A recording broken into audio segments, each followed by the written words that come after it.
Hello friends, मेरा नाम सवी और मैं आप सभी का अपने इस यूट्यूब चैनल सवी इजी लर्निंग पे स्वागत करती हूँ। जैसा कि आप जानते ही हैं कि कॉमर्स स्ट्रीम से रिलेटेड मैं आपके लिए डिफरेंट टॉपिक्स जो है लेके आती हूँ ताकि आपको इजी वे में वो समझा सकूँ।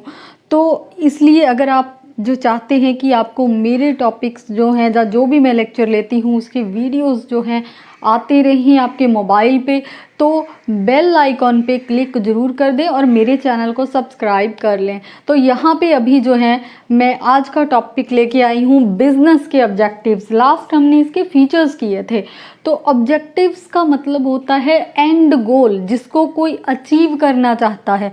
तो हर एक बिज़नेस जो है वो एक उद्देश्य के लिए जो है बनाया जाता है या इस्टेब्लिश किया जाता है। मेन उद्देश्य प्रॉफिट कमाना है, लेकिन सिर्फ प्रॉफिट कमाना बिजनेस का उद्देश्य नहीं है। इसके अलावा भी बहुत सारे ऑब्जेक्टिव्स हैं जो हमने डिफरेंट कैटेगरीज में डिवाइड किए हैं। तो आज हम इनको डिस्कस करेंगे। बहुत सारे स्टूडेंट्स को कन्फ्यूज़न रहता है कि ये इकोनॉमिक, सोशल या फिर इंडिविजुअल जो ऑब्जेक्टिव्स हैं इनमें क्या आएगा। तो आपको जो चीज़ याद रखनी है, इकोनॉमिक में आपको बिजनेस ऑर्गेनाइजेशन जो है ये वर्ड याद रखना है, बिजनेस ऑर्गेनाइजेशन। और सोशल में सोसाइटी या कम्युनिटी जिसमें वो बिजनेस जो है ग्रो कर रहा है या फिर जिसमें वो बिजनेस इस्टेब्लिश हुआ है। और इंडिविजुअल में आपको याद रखना है, इसको पर्सनल ऑब्जेक्टिव्स भी कहते हैं, इंडिविजुअल ऑब्जेक्टिव्स को। तो इसमें आपको हमेशा याद रखना है एम्प्लॉयज़ वो जो उस ऑर्गेनाइजेशन में काम कर रहे हैं। तो आपको फिर इन ऑब्जेक्टिव्स में क्या आ रहा है, किस कैटेगरी में कौन से ऑब्जेक्टिव्स आ रहे हैं, आपको कभी नहीं भूलेगा।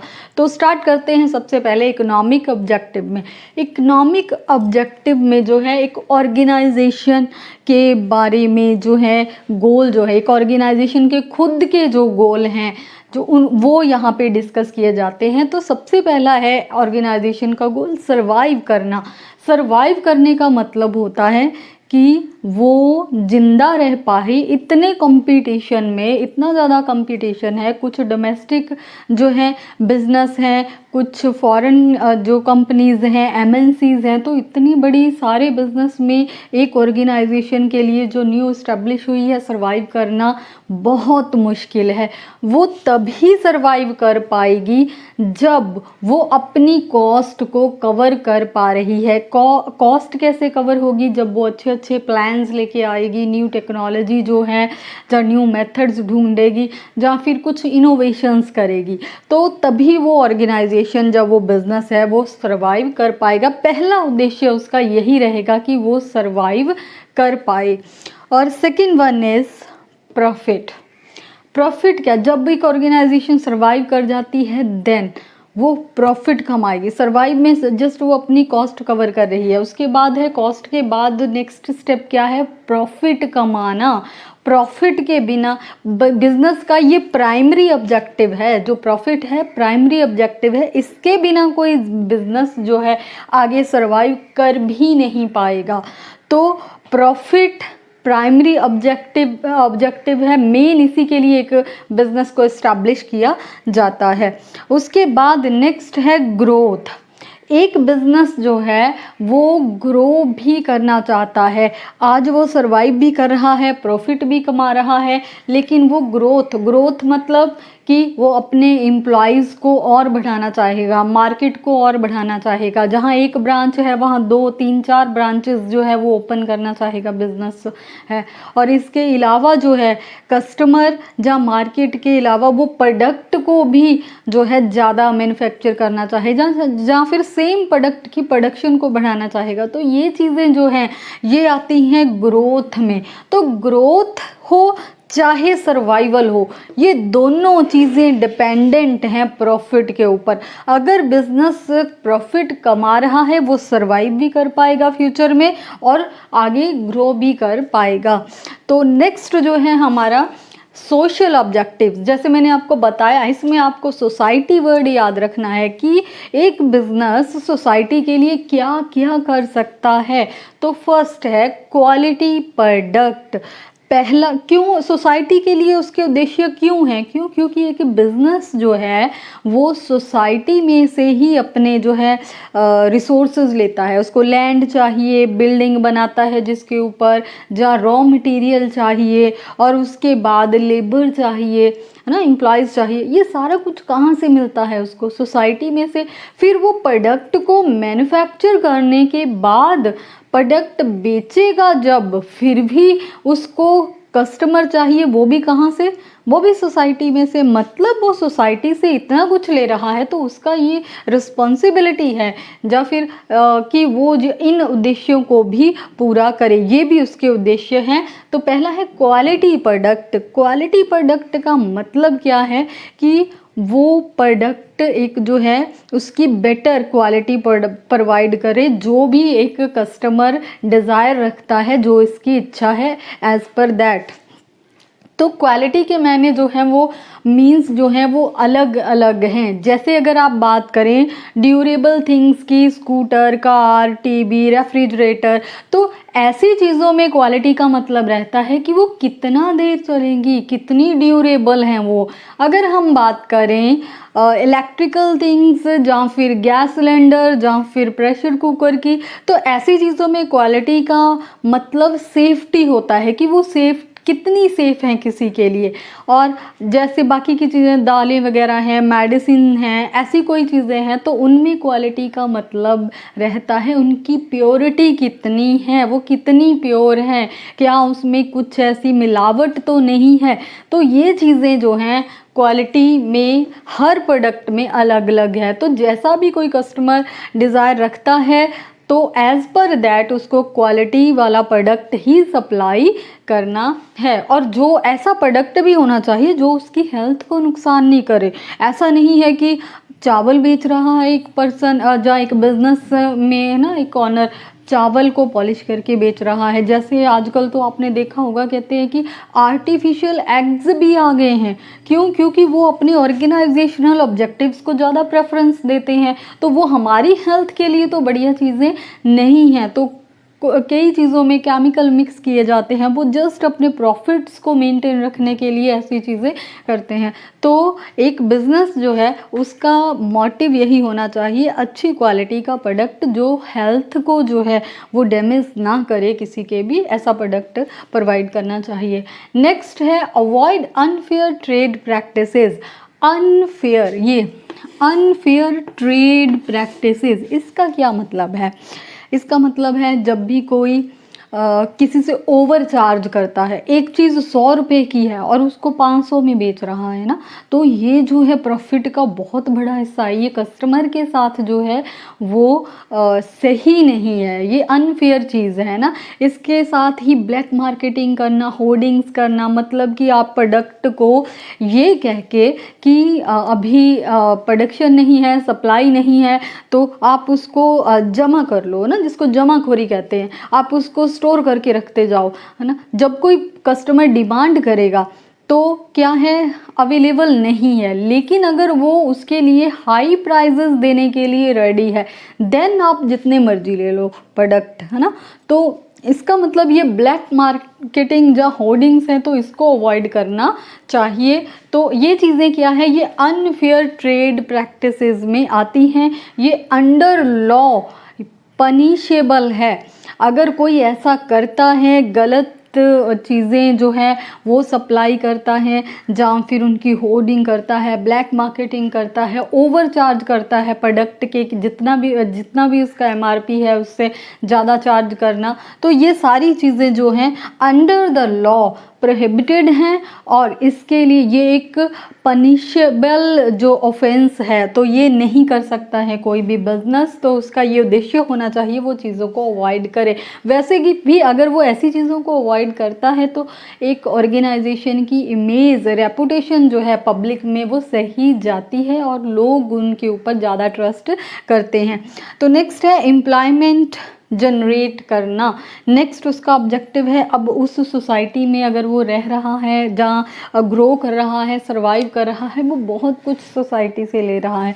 तो ये जो है एक बिजनेस का ये भी उद्देश्य बनता है कि ये उद्देश्य भी उसको अचीव करना चाहिए कि एम्प्लॉयमेंट जितना हो सके वो जनरेट करे, मतलब ज़्यादा से ज़्यादा लोगों को रोज़गार प्रोवाइड करे। तो ऐसी टेक्निक्स उसको अडॉप्ट करनी चाहिए कि मैक्सिमम लोगों को रोज़गार मिले। जब भी वो एम्प्लॉयमेंट जनरेट करता है तो वो कुछ एक वीकर सेक्शंस को भी इंक्लूड कर सकता है, प्रेफरेंसेस दे सकता है, जैसे जो हैंडीकैप्ड लोग हैं, जो जिनको अदर ऑर्गेनाइजेशंस प्रेफर नहीं करती हैं, तो उनको जो है सेल्फ डिपेंडेंट बनाने के लिए जो है उनके लिए कोई भी रोज़गार जो है प्रोवाइड किया जा सकता है। जो बहुत जो पुअर हैं उनके लिए भी कोई ना कोई जो है रोज़गार प्रोवाइड किया जा सकता है। उसके बाद है अवॉइड पॉल्यूशन। अब एक बिजनेस है वो जब भी जो डिस्पोज ऑफ करता है अपना कूड़ा करकट, जहाँ पानी है जो है ना, जहाँ एयर की बात करें तो ये सारी चीज़ें पॉल्यूशन बहुत फैलाती हैं।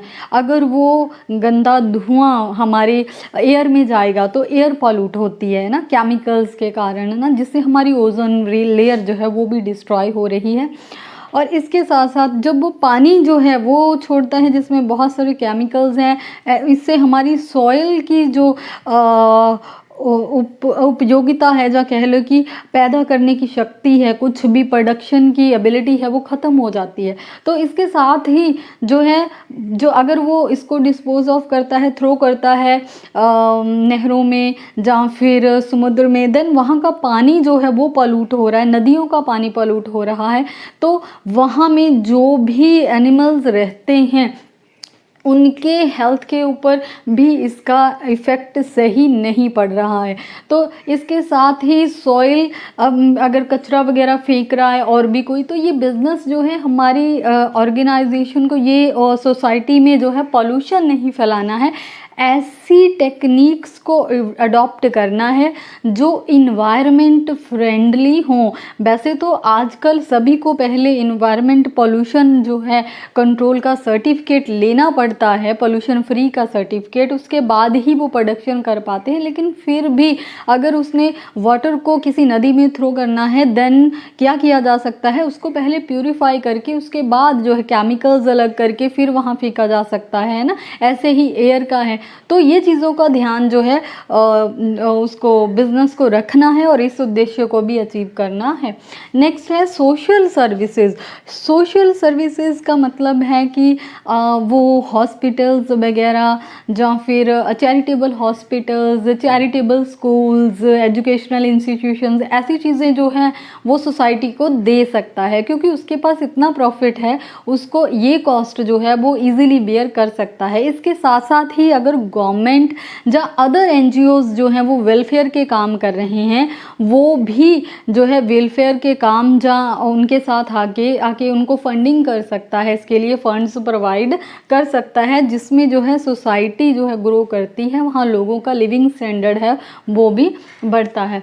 उसके बाद नेक्स्ट है इंडिविजुअल ऑब्जेक्टिव्स, जिनको हम पर्सनल ऑब्जेक्टिव्स भी कहते हैं। इसमें आपको मैंने बोला है कि आपने एम्प्लॉयज़ वर्ड जो है वो याद रखना है, मतलब कि ये एम्प्लॉयज़ के लिए हैं। एक ऑर्गेनाइजेशन में जो भी लोग हैं, जो भी एम्प्लॉयज़ काम कर रहे हैं, बिजनेस उनके लिए क्या क्या ऑब्जेक्टिव्स हो सकते हैं। तो सबसे पहले गुड वर्किंग कंडीशंस, जहाँ पे भी एम्प्लॉयज़ काम करते हैं, तो जहाँ काम कर रहे हैं वहाँ वर्किंग कंडीशंस, वर्किंग इन्वायरमेंट अच्छा होना चाहिए, मतलब प्रॉपर वेंटिलेशन होना चाहिए, एयरी रूम होने चाहिए, है ना। जहाँ फिर अगर केमिकल्स वगैरह का यूज़ हो रहा है वहाँ पे, तो उनसे कैसे प्रोटेक्शन ली जा सकती है, जहाँ प्रिकॉशंस रखी जा सकती हैं कि वो उनकी हेल्थ को डैमेज ना करे।